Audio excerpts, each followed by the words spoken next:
Hello students, myself Jaymansa Vemuri. In this video, we are going to learn the second concept, operators and language elements in Unit 5. Before going to know about operators, first we should know about the character set which is present in PLSQL program. A PLSQL program consists of text having specific set of characters. The specific set of characters may include alphabets, numerics, special characters, etc. Okay. These are the character set which are presented in PLSQL. The PLSQL support alphabets, both uppercase and lowercase, number digits from 0 to 9. These are the special character, and it allows the blank spaces, tabs and carries returns. These are the character set which is presented in the PLSQL program. PLSQL program is not case sensitive. Okay, not case sensitive ante lower case letter ni upper case letter ni equal గా treat చేస్తుంది except string character literals లో తప్ప మిగతా అన్ని cases లో upper case letters lower case letters PLSQL అనేది same గా తీసుకుంటుంది. The concept operators. Okay, we all know what is an operator. Okay, operator is a symbol that tells the compiler to perform some specific operation, either mathematical or logical manipulation or operation. అంటే mathematical కానీ logical manipulation చేయడానికి కంపైలర్కి ఒక symbol అనేది మనం చూపించాలి. That is called operator. The PLSQL language is rich built-in operators, and it provides some following types of operators. The operators which are present in PLSQL are arithmetic operators, relational operators, comparison operators, logical operators and string operators. First one, arithmetic operators. మనకు తెలుసు arithmetic operators అనేవి arithmetic ఆపరేషన్స్లో మనం ఉపయోగించుకుంటాము. These arithmetic operators can perform the arithmetic operations. These are the operator. This is the description for the operator. This is example. First operator plus.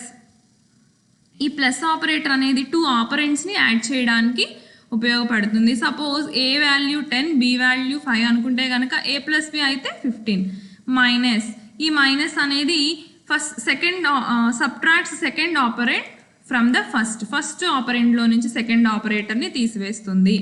Multiplies. Both ఆపరెంట్స్ని multiply చేయడానికి ఈ multiply operator అనేది ఉపయోగపడుతుంది. Division అనమాట. Divide numerates by the denominator a by b. అంటే suppose ఇప్పుడు a value 10, b value 5 అయితే 10/5 it will give the answer 2. This is the exponentiation. అంటే డబల్ ఆస్ట్రిచ్ మార్క్స్ ఉంటే దాన్ని ఎక్స్పోనెంటియేషన్ అంటారు. అంటే the power value. Suppose A exponentiation b అంటే 10^5 అంటే 10కి 5 టైమ్స్ అనమాట. Okay, these are the arithmetic operators plus, minus, multiplication, division and exponentiation. Next one, relational operator.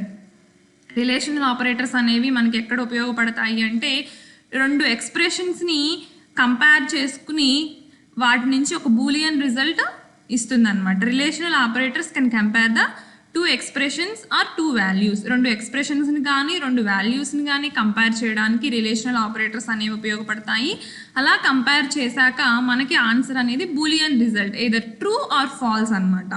Suppose ఇప్పుడు ఏ అనే వాల్యూ 10 తీసుకుని వి అనే వాల్యూ 20 తీసుకుంటే మనకి ఈ ఆపరేటర్స్ అన్నీ మనకి relational operators. Like equal to అంటే మనకి ఇచ్చిన 2 ఆపరెంట్స్ యొక్క వాల్యూస్ ఈక్వలా కాదా అనేది చెక్ చేసింది. ఇప్పుడు suppose A equal to B అయితే కనుక ఇక్కడ మనకి ఆన్సర్ ట్రూ అని రిప్రజెంట్ చేస్తుంది. ఒకవేళ ఏ ఈక్వల్ టు బి కాకపోతే ఫాల్స్ అని. These are the not equal to symbols. ఈ 3 నాట్ ఈక్వల్ టు సింబల్స్. ఇది ఏంటి అంటే ఏ బి అనేవి not equal to. A not equal to B అని మనం ఇస్తే కనుక ఇప్పుడు suppose A value 10, B value 20. 10 is not equal to 20. Okay, this is a true statement. So ఇక్కడ మనకి ట్రూ అని రిటర్న్ అవుతుంది. Next, greater than. Left ఆపరెండ్ is greater than the value of the right ఆపరెండ్. అంటే లెఫ్ట్ వాల్యూ రైట్ వాల్యూ కన్నా ఎక్కువ ఉంటే మనకి true represent చేస్తుంది. Less than. లెఫ్ట్ ఆపరెండ్ అనేది రైట్ ఆపరెండ్ కన్నా తక్కువ ఉంటే ఆ కండిషన్ అనేది ట్రూ అవుతుంది. This is greater than or equal to.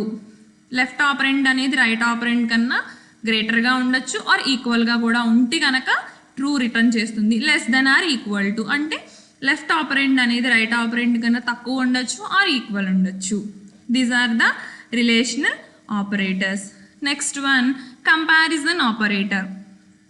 Okay, these comparison operators are used to compare one expression to another expression. అంటే ఒక ఎక్స్ప్రెషన్ ని ఇంకొక ఎక్స్ప్రెషన్ తో కంపేర్ చేయడానికి మనకి ఈ కంపారిజన్ ఆపరేటర్స్ అనేవి ఉపయోగపడతాయి.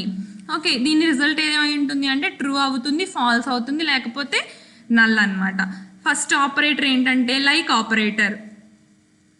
ఈ లైక్ ఆపరేటర్ ఏం చేస్తుందంటే క్యారెక్టర్ టు క్యారెక్టర్ని కంపేర్ చేస్తుంది, స్ట్రింగ్ టు స్ట్రింగ్ని కంపేర్ చేస్తుంది. అంటే సేమ్ ప్యాటర్న్లో ఉన్నాయా లేదా. ఇప్పుడు సపోజ్ ఒక స్ట్రింగ్ తీసుకుని దానికి ఇంకొక స్ట్రింగ్ని తీసుకుంటే కనుక రెండు స్ట్రింగ్స్ని కంపేర్ చేసే ప్రాసెస్లో అది రెండు సేమ్ లెంత్ కలిగి ఉంటే కనుక మనకి ట్రూ అని ఇస్తుంది, లేకపోతే ఫాల్స్ అని రిప్రజెంట్ చేస్తుంది. Next one between.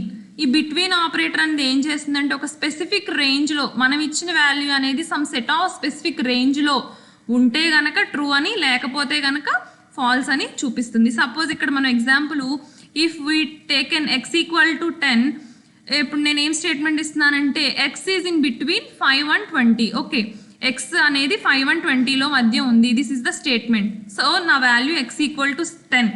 So this statement is true. Suppose I am giving the statement like x is in between 11 and 20. Okay, x value 10 కానీ నేను స్టేట్మెంట్ 11 and 20 మధ్యలో ఎక్స్ వాల్యూ ఉందని చెప్పాను. So it returns the false. Okay, next operator in operator. Like in operator ఏం చేస్తుంది అంటే ఒక set of వాల్యూస్లో మనం ఇచ్చిన వాల్యూ అనేది మెంబరా కాదా అనేది చెక్ చేస్తుంది. Like example if x equal to M then x is in ABC. ఇప్పుడు ఏబిసి అనే ఒక సెట్లో ఎం అనేది లేదు. So the statement returns false. Suppose x value M తీసుకుంటే కనుక x is in MNO set. Okay, the statement returns true. అంటే నేను తీసుకున్న ఒక వాల్యూ అనేది మనం ఇచ్చిన సెట్లో కనుక ఉంటే స్టేట్మెంట్ ట్రూ అని రిటర్న్ చేస్తుంది, ఆర్ ఎల్స్ ఫాల్స్ అని రిటర్న్ చేస్తుంది. Okay, next one is null. The is null operator returns the Boolean value true if its operand null or false if it is not null. Null అయితే గనక true అని represent చేస్తుంది, కాకపోతే false అని అంటుంది. ఇప్పుడు suppose I am taking the X value equal to ఎం. ఇప్పుడు నేను స్టేట్మెంట్ ఎక్స్ ఈజ్ నల్ అని రాస్తే that is false. X is null కాదు, ఎక్స్కి నేను ఒక వాల్యూని ఇక్కడ అసైన్ చేసుకున్నాను, X equal to M. So ఈ స్టేట్మెంట్ అనేది falls. Suppose I am giving X equal to some empty string, it gives null value. Next operators, logical operators. The following table describes the logical operators. There are 3 logical operators: and, or, and, not. Okay, this and is called logical and operator. Suppose I am taking 2 operands or 2 statements. The both state if the both statements are true, okay, then only the entire result will become true. అంటే రెండు statements true అయినప్పుడు మాత్రమే నాకు answer అనేది true అవుతుంది, మిగతా అన్ని కేసెస్లో ఆన్సర్ అనేది false. Or this is the logical operator. ఇదేంటి అంటే రెండు స్టేట్మెంట్స్లో ఏదో ఒకటి ట్రూ అయినా కానీ నాకు ట్రూ అని రిప్రజెంట్ చేస్తుంది. రెండు ట్రూ అయినా కానీ రెండిట్లో ఏ ఒక్కటి ట్రూ అయినా కానీ నాకు ఆన్సర్ ట్రూ అని రిప్రజెంట్ చేస్తుంది, మిగతా అన్ని కేసెస్లో ఫాల్స్. నాట్ అంటే లాజికల్ నాట్. ఇదేంటి అంటే రివర్స్. స్టేట్మెంట్ ట్రూ అయితే ఫాల్స్ అని రిప్రజెంట్ చేస్తుంది, ఫాల్స్ అయితే ట్రూ అని రిప్రజెంట్ చేస్తుంది. Next one PLSQL operator precedence. ఇప్పటి వరకు ఏమేమి ఆపరేటర్స్ అయితే ఉన్నాయో అవి చూసాము. ద ఆపరేటర్ ప్రిసిడెన్స్ అంటే ఒక ఎక్స్ప్రెషన్లో కనుక నెంబర్ ఆఫ్ ఆపరెంట్స్ అనేవి ఉంటే PLSQL ఏది దేనికి ఫస్ట్ ప్రిఫరెన్స్ ఇస్తుంది, ఎగ్జిక్యూషన్ చేసేటప్పుడు దేనికి ఫస్ట్ ప్రిఫరెన్స్ ఇస్తుంది అనేది చూడాలి. Operator precedence determines the grouping of terms in an expression. ఒక ఎక్స్ప్రెషన్లో గ్రూపింగ్ ఆఫ్ టర్మ్స్ని డిటర్మైన్ చేస్తుంది. This effects how an expression is evaluated. Certain operands have higher precedence than others. The precedence అనేవి ఎలా ఉంటుందో మనం ఒక టేబుల్ ఫార్మేట్లో చూస్తాము. For example x equal to 7 + 3 × 2. ఇక్కడ ఏంటి అంటే ఎడిషన్ ఆపరేటర్ ఉంది, మల్టిప్లికేషన్ ఆపరేటర్ ఉంది. ఇప్పుడు ఆన్సర్ ఏంటి? X is assign to 13 not 20. X అనే ఆన్సర్ ఏమొస్తుందంటే 13 వస్తుంది, 20 రాదు. ఎందుకు అంటే ఇక్కడ మల్టిప్లికేషన్ దానికి హయ్యర్ ప్రిసిడెన్స్ ఉంటుంది. ఓకే, ఇప్పుడు ఈ ఎక్స్ప్రెషన్లో ఫస్ట్ ఏ ఆపరేషన్ పర్ఫామ్ అవుతుంది అంటే 3 into 6, 3 into 2, 3 into 2 return 6, 7 + 6 13. Okay, next preference ప్లస్కి ఉంటుంది. ఇలా సమ్ ప్రిసిడెన్సెస్ ఉంటాయి, అదొక టేబుల్ ఫార్మేట్లో ఉంటుంది, చూద్దాము. This is the table for the operator precedence. PLSQLలో ఎక్స్పోనెన్షన్కి first preference, then identity and negation, then multiplication and division, next addition, subtraction and concatenation. Concatenation is used in combine the two strings. Next comparison operators, less equal to, less than, greater than, less than or equal to, greater than or equal to, negation, ilantivani comparison operators. Next preference, logical negation, next conjunction, and next inclusion. These are the operator precedence available in PLSQL. The next concept, PLSQL language elements. ఇప్పటి వరకు మనం PLSQLలో ఏమేమి characters ఉంటాయి, operators ఏముంటాయి, వాటి precedence ఏంటి అని చూసాము. Next language elements. Like other programming languages, PLSQL also have some character sets and operators as we discussed before. అలానే ఒక లైన్ ఆఫ్ ప్రోగ్రామ్లో సమ్ గ్రూప్ ఆఫ్ క్యారెక్టర్స్ ఉంటాయి అన్నమాట. ఆ గ్రూప్ ఆఫ్ క్యారెక్టర్స్ని మనం ఏమంటాము అంటే లెక్సికల్ యూనిట్స్ అంటాము. అంటే ఒక స్టేట్మెంట్లో గ్రూప్ ఆఫ్ క్యారెక్టర్స్ని మనం కంబైన్ చేసి రాసుకుంటాము. అలా ఉన్న గ్రూప్ ఆఫ్ క్యారెక్టర్స్ని they are known as lexical units. ఆ లెక్సికల్ యూనిట్స్ అనేవి డిఫరెంట్గా క్లాసిఫై ఉన్నాయి. అవి ఏంటి అంటే delimiters, identifiers, literals and comments. ఈ ఒక్కొక్క దాని గురించి డిస్కస్ చేసుకుందాం. First one, delimiter. Okay, a delimiter is nothing but a simple symbol or compound symbol. Okay, అంటే ఏంటంటే ఒక సింపుల్ సింబల్ని కానీ లేకపోతే కాంపౌండ్ సింబల్ని కానీ దానికి ఒక స్పెషల్ మీనింగ్ ఉంటుందన్నమాట. అలాంటి దాన్ని మనం డెలిమీటర్ అంటాము. ఓకే, సింపుల్ సింబల్ అంటే ఒక క్యారెక్టర్ ఉంటుంది, డెలిమీటర్లో కాంపౌండ్ సింబల్ అంటే more than one character ఉంటుంది. Okay, a delimiter is nothing but a simple or compound symbol. Simple symbol consist of one character, compound symbol consist of one or more characters. For example, to perform an addition and exponential operation in PLSQL, ఎడిషన్కి delimiter plus and the exponentiation is called as the compound symbol that consists of two special symbols. Okay, this is the difference. Okay, the PLSQL supports the following simple compound delimiters. Like these are the simple delimiters which consist of single character like plus, minus, asterisk, slash, equal to, greater than, less than. ఇవన్నీ మనకి simple delimiters. These are the compound delimiters. One or more characters కనుక ఉంటే, this is for not equal to, this is not equal to, not equal to, less than or equal to, greater than or equal to, this is equal to, this is exponential, this is concatenation, ఇలాంటివన్నీ compound symbols. Simple symbol is nothing but one character, compound symbol is nothing but one or more characters. వీటిని ఏమంటాము అంటే డెలిమీటర్స్ అంటారు. Next one, identifiers. Identifiers అంటే ఏంటంటే ఒక PLSQL ప్రోగ్రాంలో like variables కానీ, కాన్స్టెంట్స్ కానీ, కర్సర్స్ కానీ, కర్సర్ వేరియబుల్స్ని కానీ వీటికి ఇచ్చే నేమ్స్ని ఏమంటాము అంటే ఐడెంటిఫైయర్స్ అంటారు. Identifier can consist of alphabets, numerals, dollar science, under scores, numbers. Identifier అనేది ఎలా ఉండాలి అంటే అందులో ఆల్ఫాబెట్స్ ఉండొచ్చు, న్యూమరల్స్ ఉండొచ్చు, నెంబర్ సైన్స్ ఉండొచ్చు, అండర్ స్కోర్స్ ఉండొచ్చు. ఓకే, కానీ ఐడెంటిఫైయర్లో ఏం ఉండకూడదు అంటే హైఫన్స్ కానీ, స్లాషెస్ కానీ, బ్లాంక్ స్పేసెస్ కానీ ఇవన్నీ ఐడెంటిఫైయర్లో ఉండకూడదు. Identifier can contain alphabets, numerals, dollar sign, underscore and numbers. It does not contain the hyphen, slashes, blank spaces. ఐడెంటిఫైయర్లో అలాంటివి ఏమీ ఉండకూడదు. ఓకే, ఐడెంటిఫైయర్ అనేది మస్ట్ అండ్ షుడ్గా ఒక ఆల్ఫాబెట్ లెటర్తోనే స్టార్ట్ అవ్వాలి. Then followed by any characters up to 30. Identifier అనేది ఖచ్చితంగా ఆల్ఫాబెట్తోనే స్టార్ట్ అవ్వాలి. తర్వాత ఏవైతే అలౌ చేస్తాయో వాటన్నిటిని యూస్ చేసుకుంటూ అప్ టు 30 క్యారెక్టర్స్ వరకు ఐడెంటిఫైయర్ అనేది ఉండొచ్చు. ఫర్ ఎగ్జాంపుల్ ఈ ఏ అండ్ బి మనం డాలర్ సైన్ యూజ్ చేయొచ్చు అని చెప్పాము. ఇక్కడ మనకి క్యారెక్టర్స్ ఉన్నాయి, డాలర్ సైన్ ఉంది.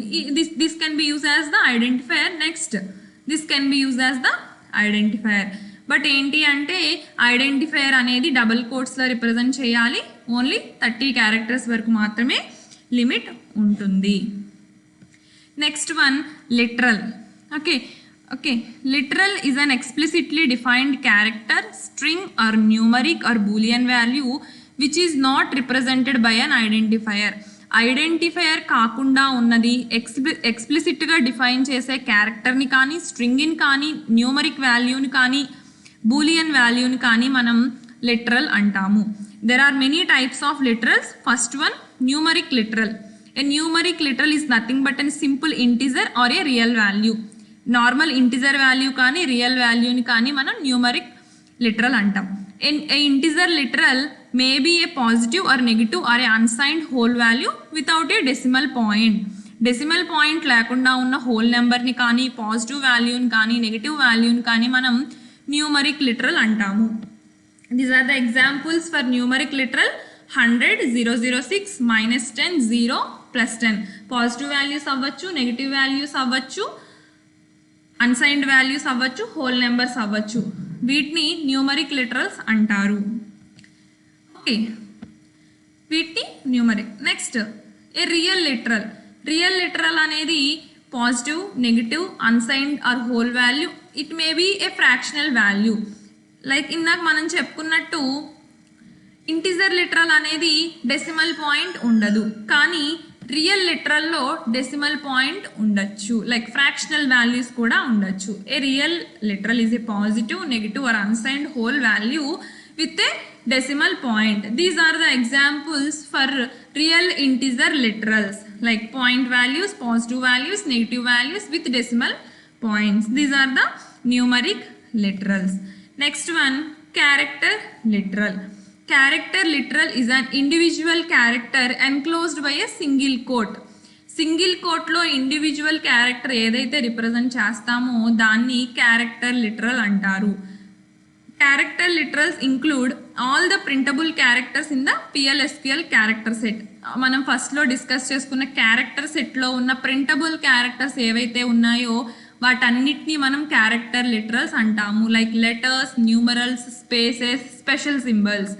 Okay, these are the examples for character literals. Character literals అనేవి ఇలా ఉంటాయి. వీటిని సింగిల్ కోట్స్తో రిప్రజెంట్ చేస్తాము. PLSQL is case sensitive within character literal. Already మనం చెప్పుకున్నట్టు స్ట్రింగ్స్లో, లిటరల్స్లో PLSQL అనేది కేస్ సెన్సిటివ్గా ఉంటుంది, మిగతా అన్ని విషయాల్లో కేస్ సెన్సిటివ్ ఉండదు అని. ఈ క్యారెక్టర్ లిటరల్లో PLSQL అనేది కేస్ సెన్సిటివ్. అంటే ఇప్పుడు స్మాల్ ఏకి క్యాపిటల్ ఏకి డిఫరెన్స్ ఉంటుంది with in the single quote. Next one, string literal. Already we know string is nothing but 2 or more క్యారెక్టర్స్ని కనుక మనం రిప్రజెంట్ చేస్తే దాన్ని స్ట్రింగ్ అంటాము with blank spaces. A character string can be represented by an identifier or explicitly return with N a string literal. ఒక string లిటరల్లో కనుక మనం రాయొచ్చు. నెంబర్ ఆఫ్ క్యారెక్టర్ స్ట్రింగ్స్ని తీసుకుని ఒక స్ట్రింగ్ లిటరల్ని మనం ఫామ్ చేసుకోవచ్చు. A string literal is enclosed with N a single quote. మనకు ఆల్రెడీ తెలుసు లిటరల్ని సింగిల్ కోట్లో రిప్రజెంట్ చేస్తాము. It contain 1 or more characters. These are the some examples for string literal. Like character సెట్లో ఉన్న ప్రతి ఒక్క క్యారెక్టరు మనకి స్ట్రింగ్ లిటరల్లో ఉంటుంది. String literal case sensitive. Like small upper కేస్కి, లోయర్ కేస్కి మనకి డిఫరెన్స్ ఉంటుంది. These are the string literals. Next one, boolean literal. We all know the Boolean values. Boolean literals are predefined values like true, false and null. Boolean values normal ga 3 untayi: true, false, null. Okay, these are the Boolean literals. Next one, comments. Okay, other programming languages, PLSQL also supports the comments. Comments are used to improve the readability and understandability of a program. మనం programme రాసుకుంటున్నప్పుడు దాని పక్కన దాని description అనేది మనం comment లైన్స్లో ఇచ్చుకుంటే కనుక it can be understandable. మనం నెక్స్ట్ టైం ఆ ప్రోగ్రామ్ని వెరిఫై చేసుకున్నప్పుడు ఉపయోగపడుతుంది.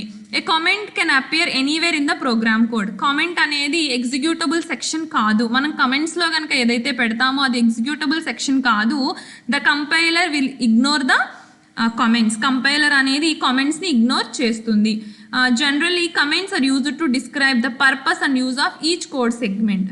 మనకి PLSQLలో డిఫరెంట్ సెగ్మెంట్స్ ఉంటాయి. ఆ సెగ్మెంట్స్కి సంబంధించిన దాన్ని డిస్క్రైబ్ చేయడానికి కామెంట్స్ అనేవి యూజ్ అవుతాయి. PLSQL అనేవి 2 రకాలు, single line, multi line. Single లైన్ని హైఫన్తో రిప్రజెంట్ చేస్తాము. హైఫన్తో స్టార్ట్ చేస్తే కనుక that is single line comment. ఈ హైఫన్తో స్టార్ట్ చేసి ఎండ్ చేసిన దాన్ని కంపైలర్ అనేది ఎగ్జిక్యూట్ చేయదు. Okay, next.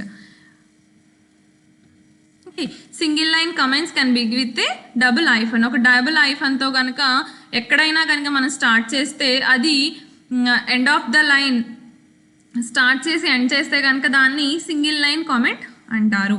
మల్టిపుల్ లైన్ అనేవి ఒక స్లాష్ ఆస్ట్రిచ్తో స్టార్ట్ అవుతాయి, మళ్ళీ ఆస్ట్రిచ్ స్లాష్తో ఎండ్ అవుతాయి. సింగిల్ లైన్ కామెంట్స్ అనేవి ఒక హైఫన్తో స్టార్ట్ అవుతాయి. ఓకే, హైఫన్తో స్టార్ట్ అవుతాయి, వాటిని సింగిల్ లైన్ కామెంట్స్ అంటారు. Okay, next. మల్టిపుల్ లైన్ అనేవి స్లాష్ ఆస్ట్రిచ్తో స్టార్ట్ అవుతాయి, ఆస్ట్రిచ్ స్లాష్తో అవుతాయి. సింగిల్ లైన్ కామెంట్స్ అనేవి 2 హైఫన్స్తో స్టార్ట్ అవుతాయి. మల్టిపుల్ లైన్స్ అనేవి హ్యాష్ దాంతో ఎండ్ అవుతాయి. This is the example. ఇప్పుడు ఇలా మనం కనుక కామెంట్స్ లైన్స్ రాసిన వాటిని కంపైలర్ అనేది ఇగ్నోర్ చేస్తుంది. Next one, variables. ఓకే, నార్మల్గా మన ప్రోగ్రామింగ్ లాంగ్వేజ్లో మనకి వేరియబుల్ అంటే ఏంటో తెలుసు. Variable is nothing but a symbol. whenever the program is going to execution, the values of the variables can change. మనం ఎప్పుడైతే ఎగ్జిక్యూషన్లోకి వెళ్ళామో వేరియబుల్స్ యొక్క వాల్యూస్ అనేవి చేంజ్ అవుతూ ఉంటాయి. First one, declaration. Okay, variables and constants are declared in the declaration section of the PLSQL. Already మనం previous వీడియోలో చెప్పుకున్నట్టు మన వేరియబుల్స్ని కానీ ఏటినైనా కానీ మనం డిక్లేర్ చేసుకోవాలి అంటే వాటిని మనం డిక్లేర్ సెక్షన్లో చేసుకోవాలి, డిక్లరేషన్ బ్లాక్లో చేసుకోవాలి. ఓకే, ఈ వేరియబుల్స్ని ఎలా చేయాలి అంటే ఒక డేటా టైప్ ఇచ్చుకుని దాని సైజ్ ఇచ్చుకుని మనం డిక్లేర్ చేసుకోవాలి. These are the data types like character, number and date etcetera. ఈ వేరియబుల్ డిక్లరేషన్ అనేది ఎలా చేస్తాము అంటే identifier, data type, it can end with the semicolon. Okay, this is the example. మనం ఇక్కడ ఎలా డిక్లేర్ చేస్తున్నామో చూద్దాము. డిక్లేర్ సెక్షన్లో this is the identifier, data type, size. Variable, data type, size. Okay, మనం ఒక వేరియబుల్ని ఇలా డిక్లేర్ చేసుకుంటాము. ఓకే, నెక్స్ట్ వేరియబుల్ని డిక్లేర్ చేసేసుకున్నాం. డిక్లరేషన్తో పాటు ఇనీషియలైజేషన్ కూడా చేసుకోవాలి అంటే నార్మల్గా మనం ఏమి ఇనీషియలైజ్ చేసుకోకపోతే ఆ వేరియబుల్ అనేది ఫస్ట్ నల్ వాల్యూ తీసుకుంటుంది. మనం ఏదైనా ఒక వాల్యూ ఇచ్చినప్పుడు దానికి ఒక వాల్యూ వస్తుంది. Like identifier data type equal to ఒక value, or identifier data type default అనే ఇచ్చి వాల్యూ తీసుకోవాలి. This is the example. నార్మల్గా అయితే ఐడెంటిఫైయర్ డేటా టైపు సెమీకాలన్ ఇచ్చేసి దాన్ని డిక్లేర్ చేసుకుంటాము. దాన్ని ఇనీషియలైజ్ చేసుకోవాలి అంటే సింపుల్గా identifier data type equal to value. Next one, constant. Okay, variable అయితే కనుక ప్రోగ్రామ్ ఎగ్జిక్యూషన్ అప్పుడు దాని వాల్యూ అనేది మారుతూ ఉంటుంది. When coming to the constant, value అనేది చేంజ్ అవ్వదు. మనం ఎప్పుడు ఎలా అయితే డిక్లేర్ చేసామో దాని వాల్యూ త్రూ అవుట్ ఎగ్జిక్యూషన్ అయిపోయాక కూడా ఆ వేరియబుల్ యొక్క వాల్యూ అనేది అలానే ఉంటుంది. Declaration of constant is similar to the declaration of variable. మనం వేరియబుల్ని ఎలా అయితే డిక్లేర్ చేసామో లైక్ ఐడెంటిఫైయర్ డేటా టైప్ ఎలా అయితే ఇచ్చామో ఇది కూడా అలానే ఉంటుంది. కాకపోతే ఇక్కడ కాన్స్టెంట్ అనే ఒక కీవర్డ్ ఉంటుంది before the data type. Data type అనే దాని ముందు ఒక కాన్స్టెంట్ అనే కీవర్డ్ని మనం పెట్టుకుని ఈక్వల్ టు వాల్యూ ఇచ్చేస్తాము. లైక్ డిక్లరేషన్లోనే మనం వాల్యూ కూడా ఇచ్చేసుకుంటాము. ఫర్ ఎగ్జాంపుల్, ఏజ్ అనే వేరియబుల్, ఏజ్ లిమిట్ అనే ఒక ఐడెంటిఫైయర్ని, ఒక కాలం నేమ్ని, ఒక వేరియబుల్ని నేను తీసుకున్నట్టయితే దాని ముందు కాన్స్టెంట్ అని ఇచ్చి దాని యొక్క డేటా టైప్ నెంబర్, ఏజ్ అంటే number data type equal to 30. అంటే ఏంటి, ఏజ్ లిమిట్ అనేది నేను 30కి కాన్స్టెంట్ వాల్యూగా ఫిక్స్ చేశాను. Okay, yeah, the summary for this video: operators, language elements. Okay. This is the reference textbook. Thank you.